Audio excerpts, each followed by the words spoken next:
సాధారణంగా ఎవరైనా నేరం చేస్తే అతని నేరానికి తగ్గట్టు జడ్జి సరైన శిక్ష విధిస్తాడు. అలాంటిది ఒక జడ్జి, అది కూడా హైకోర్టులో పనిచేసే జడ్జి తప్పు చేస్తే రీసెంట్గా ఢిల్లీలో జరిగిన ఇలాంటి ఒక సంఘటన ఇప్పుడు దేశవ్యాప్తంగా సంచలనాన్ని రేపుతుంది. ఢిల్లీ హైకోర్టులో జడ్జిగా చేస్తున్న యశ్వంత్ వర్మ ఇంటి స్టోర్ రూమ్లో కోట్ల రూపాయల డబ్బు కాలిపోతూ దొరికింది. కానీ ఇప్పటి వరకు అతని మీద ఏ కంప్లైంట్ ఫైల్ అవ్వలేదు. దాంతో అతనికో న్యాయం మాకో న్యాయం ఎందుకని ప్రజలు ఆందోళనలు చేస్తున్నారు. అయితే అతని స్టోర్ రూమ్లోకి అన్ని కోట్లు ఎలా వచ్చాయి? ఆ అగ్ని ప్రమాదానికి కారణం ఎవరు? అక్కడ కాలిపోతున్న ఆ నోట్ల కట్టలు ఎవరివి? యశ్వంత్ వర్మ నిజంగానే కోట్ల కోసం కోర్టులో న్యాయాన్ని అమ్మేస్తున్నాడా? సుప్రీంకోర్టు ఎందుకు ఈ విషయం మీద సైలెంట్గా ఉంటుంది అనే విషయాలను ఈ వీడియోలో తెలుసుకుందాం. సో వీడియోని ఎక్కడా స్కిప్ చేయకుండా చూడండి. ఢిల్లీ హైకోర్టు న్యాయమూర్తి జస్టిస్ యశ్వంత్ వర్మ గారి కాంట్రవర్సీ ఏంటనేది అందరికీ తెలుసు కదా. ఆయన అధికారిక నివాసంలో ఉన్న స్టోర్ రూమ్లో ఏకంగా 50 కోట్ల రూపాయలకు పైగా నోట్ల కట్టలు సగం కాలిపోయిన స్థితిలో బయటపడ్డాయి. ఆ స్టోర్ రూమ్లో అగ్ని ప్రమాదం జరగడంతో గోనె సంచులలో ఉన్న ఆ డబ్బులన్నీ సగం సగం కాలిపోయి కనిపించాయి. దానికి సంబంధించిన వీడియోలను, ఫోటోలను ఇప్పటికే ఈ దేశం మొత్తం చూసేసింది. ఆ నోట్లన్నీ అక్రమ సంపాదనే అని, అవినీతితో సంపాదించిందే అయి ఉంటుందని మెజారిటీ ప్రజలు నమ్ముతున్నారు. అయితే ఈ విషయంలో ఆయన ప్రమేయం ఉందో లేదో అన్నది పక్కన పెడితే ప్రాథమికంగా ఆయనపై కొన్ని అనుమానాలున్నాయి. కాబట్టి ఉన్న ఫలంగా ఆయనను విధుల నుంచి తప్పించారు. 3 సభ్యులతో కమిటీని ఏర్పాటు చేసి ఆయనపై విచారణ కూడా చేస్తున్నారు. కానీ ఇంత జరిగినా యశ్వంత్ వర్మ గారి మీద కేసు నమోదవ్వలేదు. అవును, మీరు విన్నది నిజమే. యశ్వంత్ వర్మ గారి మీద ఇంతవరకు పోలీసులు ఎఫ్ఐఆర్ అనేదే నమోదు చేయలేదు. ఈ కేసులో అసలు క్రిమినల్ ప్రొసీజర్ అన్నది కూడా జరగలేదు. వినడానికే వింతగా ఉంది కదా, కానీ ఇది 100% నిజం. వాస్తవానికి యశ్వంత్ వర్మ గారి ప్లేస్లో ఇంకెవరైనా ఓ వ్యాపారవేత్త కానీ, ఓ రాజకీయ నాయకుడు కానీ, ప్రభుత్వ ఉద్యోగి కానీ, ప్రైవేట్ ఉద్యోగులు కానీ, ఎమ్మెల్యేలు కానీ, ఎంపీలు కానీ, స్వచ్ఛంద సంస్థల నిర్వాహకులు కానీ, స్మగ్లర్లు, గూండాలు కానీ, ఇలా ఏ వ్యక్తి అయినా సరే ఉంటే వెంటనే వాళ్ళపై కేసులను పెట్టి అదుపులోకి తీసుకొని విచారణకు తీసుకువెళ్లేవారు. కానీ యశ్వంత్ వర్మ గారి మీద మాత్రం ఇంతవరకు ఒక్క కేసును కూడా పెట్టలేదు. ఎందుకంటే అందుకొక కారణం ఉంది. అదేంటంటే పెద్ద పెద్ద రాజకీయ నాయకుల మీద అయినా కేసులు పెట్టడానికి మన రాజ్యాంగంలో వెసులుబాటు ఉంది. కానీ న్యాయమూర్తుల మీద మాత్రం ఇష్టం వచ్చినట్లు కేసులను పెట్టడానికి హక్కు లేదు. ఓ న్యాయమూర్తిపై కేసులు పెట్టాలన్నా కూడా దానికి చాలా తతంగం ఉంటుంది. ఎవరైనా ఓ న్యాయమూర్తి క్రిమినల్ చర్యలకు పాల్పడినా, అవినీతికి పాల్పడినా ఆయనపై కేసును పెట్టాలంటే ముందుగా ప్రభుత్వం తరపు నుంచి కానీ, పోలీసుల తరపు నుంచి కానీ సుప్రీంకోర్టు చీఫ్ జస్టిస్ గారిని కాంటాక్ట్ అవ్వాల్సి ఉంటుంది. ఫలానా న్యాయమూర్తి ఇలా అక్రమాస్తులను కూడబెట్టుకున్నాడు, లేక నేరానికి పాల్పడ్డాడంటూ ప్రాథమిక ఆధారాలతో సహా సుప్రీంకోర్టు ప్రధాన న్యాయమూర్తిని ప్రభుత్వం తరపు నుంచి సంబంధిత పోలీస్ అధికారులు సంప్రదించాల్సి ఉంటుంది. ఆ ఆధారాలను పరిశీలించి ఆ కేసు అసలు నిలబడుతుందా లేదా, అదసలు క్రిమినల్ కేసులు పెట్టదగిన కేసేనా కాదా అన్నది నిశితంగా చెక్ చేస్తారు. ఒకవేళ ఆ న్యాయమూర్తిపై పెట్టిన క్రిమినల్ కేసులను చట్టపరంగా అవి నిలబడలేవని సుప్రీంకోర్టు ప్రధాన న్యాయమూర్తి గారికి అనిపిస్తే ఎఫ్ఐఆర్ నమోదు చేయాల్సిన అవసరం లేదని ప్రభుత్వానికి తేల్చి చెప్పిస్తారు. కేసులను పెట్టకుండా ఆయనపై అంతర్గతంగా ఏవైనా చర్యలు తీసుకుంటే సరిపోతుందా లేదా అన్నది కూడా పరిశీలిస్తారు. అయితే చిన్న చిన్న విషయాల్లోనే ఇలాంటి అంశాలను సుప్రీంకోర్టు చీఫ్ జస్టిస్ గారు పరిశీలిస్తారు. ఒకవేళ సీరియస్ కేసు అయితే గనుక ఆ న్యాయమూర్తి అక్రమాస్తులను కూడబెట్టుకోవడం అన్నది నిజమే అని తేలితే గనుక క్రిమినల్ చర్యలకు ఆదేశిస్తారు. ఆ తర్వాతే పోలీసులు రంగంలోకి దిగాల్సి ఉంటుంది. అంటే సుప్రీంకోర్టు చీఫ్ జస్టిస్ గారు ఏం చెప్తే అదే చేయాల్సి ఉంటుందన్నమాట. కేసులు అవసరం లేదని ఆయన చెప్తే కేసులను పెట్టకుండా ఉండాల్సిందే. సుప్రీంకోర్టు చీఫ్ జస్టిస్ గారితో సంబంధం లేకుండా నేరుగా రాష్ట్రపతి వద్దకు వెళ్తే ఏమైనా ఫలితం ఉంటుందా?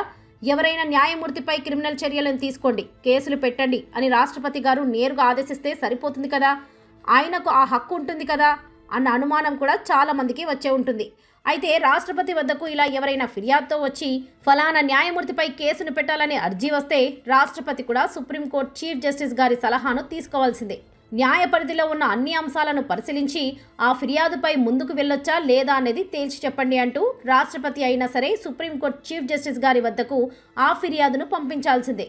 అంటే సుప్రీం చీఫ్ జస్టిస్ ఏం చెప్పారన్న దాన్ని బట్టే కేసులను పెట్టే విషయంలో ఎలాంటి ఆదేశాలు ఇవ్వాలనేది రాష్ట్రపతి గారు నిర్ణయించుకుంటారన్నమాట. ఫైనల్గా చెప్పాలంటే న్యాయమూర్తులపై కేసులను పెట్టే విషయంలో సుప్రీంకోర్టు చీఫ్ జస్టిస్ గారి నిర్ణయమే ఫైనల్. ప్రస్తుతం యశ్వంత్ వర్మ గారి కేసు విషయంలో ఇప్పటి వరకు ప్రభుత్వం నుంచి సుప్రీం చీఫ్ జస్టిస్ గారికి ఎవరు కూడా ఫిర్యాదు చేయలేదు.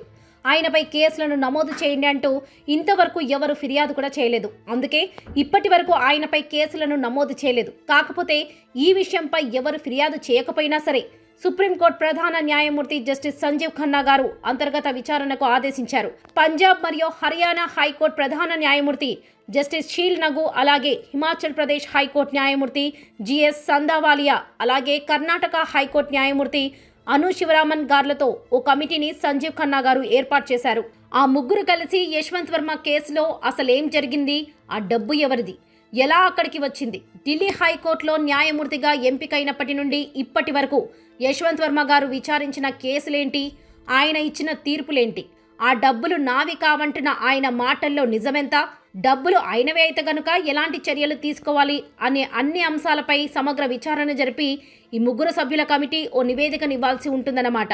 అలా యశ్వంత్ వర్మ గారిపై ఇప్పటి వరకు ఎఫ్ఐఆర్ కానీ కేసులు కానీ ఎవ్వరు పెట్టకపోయినా అంతర్గత విచారణ మాత్రం జరుగుతుంది.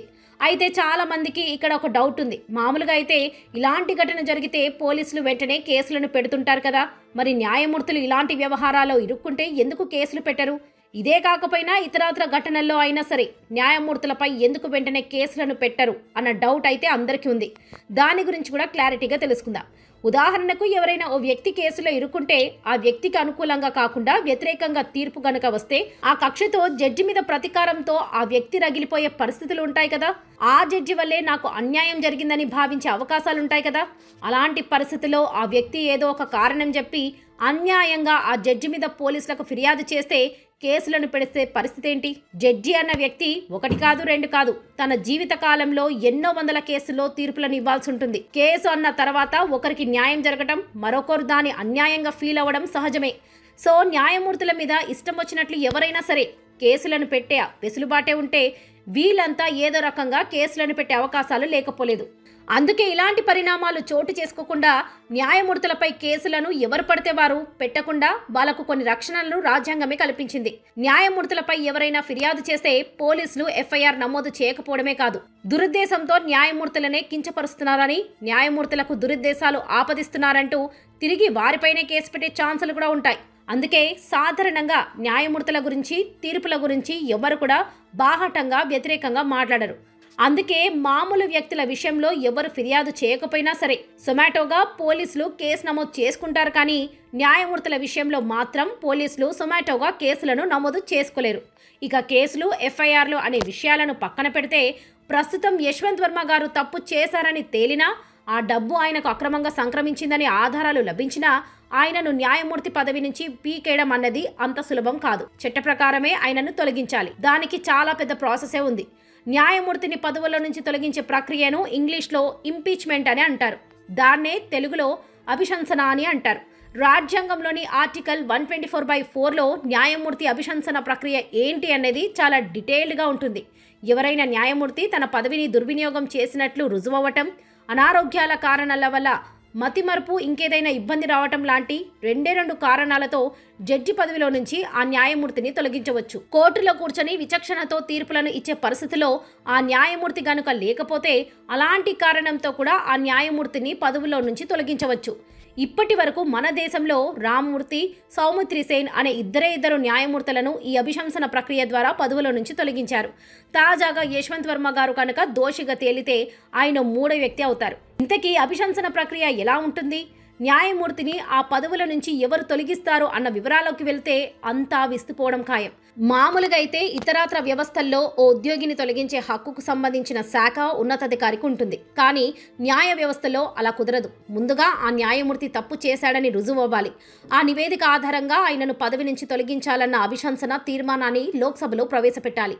ఆ తీర్మానానికి అనుకూలంగా 3/2 మంది ఎంపీలు ఓటును వేయాలి. అంతేకాదు పార్లమెంట్లోని మొత్తం ఎంపీలలో సగానికి పైగా సభ్యులు ఆ అభిశంసన తీర్మానానికి అనుకూలంగా ఓటును వేసి ఉండాలి. లోక్సభలో ఆ తీర్మానం పాస్ అయిన తర్వాత రాజ్యసభలో కూడా ఆ తీర్మానాన్ని ప్రవేశపెట్టాల్సి ఉంటుంది. లోక్సభలో ఆ తీర్మానం నెగ్గినట్టుగానే రాజ్యసభలో కూడా ఆ తీర్మానం పాస్ అవ్వాల్సి ఉంటుంది. 2 సభల్లోనూ ఆ తీర్మానం నెగ్గిన తర్వాత దాన్ని రాష్ట్రపతికి పంపిస్తారు. చట్టసభలో ఉన్న సభ్యుల తీర్మానానికి అనుగుణంగా ఆ న్యాయమూర్తిని తొలగిస్తూ రాష్ట్రపతి తుది నిర్ణయాన్ని తీసుకుంటారు. మొత్తంగా ఇది అభిశంసన ప్రక్రియ. హైకోర్టు న్యాయమూర్తి కానీ సుప్రీంకోర్టు న్యాయమూర్తి కానీ తప్పు చేసినట్టు తేలితే ఆ న్యాయమూర్తిని తొలగించే అభిశంసన ప్రక్రియ ఇలాగే ఉంటుంది. ప్రస్తుతం యశ్వంత్ వర్మ గారు కూడా తప్పు చేసినట్టు తేలితే అచ్చం ఇదే రీతిలో అభిశంసనను ఎదుర్కోవాల్సి వస్తుంది. న్యాయశాఖకు ఆయన ఓ కలంకమని, అలాంటి వ్యక్తులు న్యాయమూర్తులుగా ఉండాల్సి రావడం అన్నది దేశం చేసుకున్న దౌర్భాగ్యం అంటూ ఆయనను పదవిలో నుంచి తీసేయాలంటూ అభిశంసన ప్రక్రియను వెంటనే మొదలు పెట్టాలంటూ ఇప్పటికే అలహాబాద్ హైకోర్టు బార్ అసోసియేషన్ తీర్మానం చేసింది. అలా మార్చి 25 నుంచి అలహాబాద్ హైకోర్టు బార్ అసోసియేషన్ నిరవధిక సమ్మెను స్టార్ట్ చేశారు. అవసరమైతే ఆయన్ను కస్టడీలోకి తీసుకొని మరీ విచారించాలని, ఇలాంటి సీరియస్ విషయంలో కూడా చట్టాలకు అనుగుణంగా వ్యవహరిస్తూ పోతే ఆయనపై చర్యలు తీసుకోవడం జాప్యం జరిగితే న్యాయ వ్యవస్థపై ప్రజలకున్న నమ్మకం కోల్పోతామంటూ వారు ఆవేదన వ్యక్తం చేయడం గమనార్హం. ఏది ఏమైనా యశ్వంత్ వర్మ గారి విషయంలో ఆ 3 సభ్యుల కమిటీ ఏం తేల్చబోతుందనేది ఇప్పుడు ఉత్కంఠంగా మారింది. వారు ఇచ్చే నివేదిక ఆధారంగానే ఆయనపై చర్యలను తీసుకోవాల్సి ఉంటుంది. చూడాలి మరి చివరికి ఏం జరుగుతుందో అన్నది. ఇదండి జస్టిస్ యశ్వంత్ వర్మపై ఇప్పటి వరకు ఎందుకు కేసు పెట్టలేదు, ఎఫ్ఐఆర్ ని కూడా నమోదు చేయకపోవడానికి కారణాలేమిటి, ఆయన తప్పు చేశారని తేలితే తొలగించే ప్రక్రియ ఏమిటి అన్న దానికి సంబంధించిన సమాచారం. సో చూసారు కదా ఫ్రెండ్స్, ఈ వీడియో మీద మీ అభిప్రాయం ఏంటో కామెంట్స్ రూపంలో తెలియజేయండి.